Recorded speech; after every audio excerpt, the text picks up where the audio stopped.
Hey guys, my name is Liz Varley and I'm currently in a mathematics methodology class, and one of our assignments is to do a how-to video over a manipulative of our choice that supports a given standard. And so my manipulative, I kind of made it up. Oh, sorry, I'm in my bathroom, by the way. Only place with decent lighting.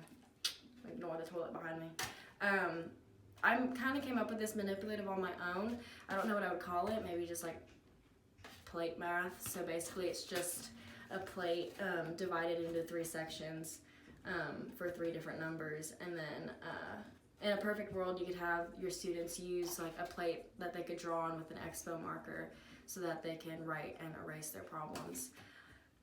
So the way this manipulative works, I'd have 3 different standards that I could teach with this manipulative, which is why I like this manipulative so much, because it doesn't just apply for just one standard, like you can use it to teach multiple standards.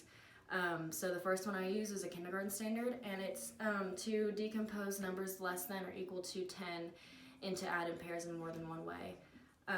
So I will show you what to do, how to do that. And so I'll take you right here. So this is what the plate looks like.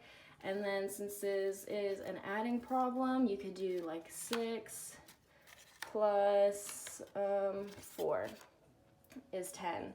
And then, so yeah, that's just like a really simple way to show that. And then obviously you could show them that even if you switch the positions of the numbers, that you still get the same answer. So that supports that standard. And then the other standard that I have for this manipulative is a first grade standard, which is adding and subtracting within 20 to solve contextual problems with unknowns in all positions, involving add to, take from, put together, take apart, all that fun stuff. So that's why this manipulative is really good, because you can change the signs. So like it doesn't just have to, you don't just have to use like a plus sign, like you can change it to multiplication, division, subtraction.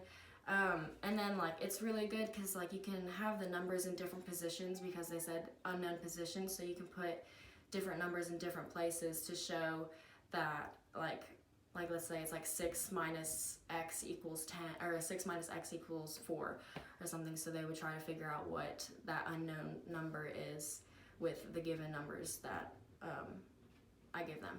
So an example for this would be, if I had 6, we're just going to use the same card, 6 minus blank equals 4.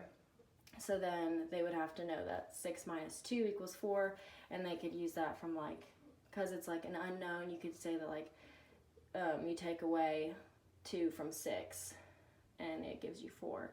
So that's another way that you can use this manipulative to show another standard.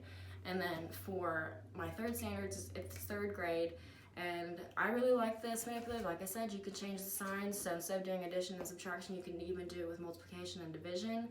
And this standard it was to fluently multiply and divide within 100, using strategies as the relationship between multiplication and division, which I think also goes along with understanding like the unknowns in positions. Like if you have an unknown position, being able to look at something and being able to see that relationship between multiplication and division. So I will show you that.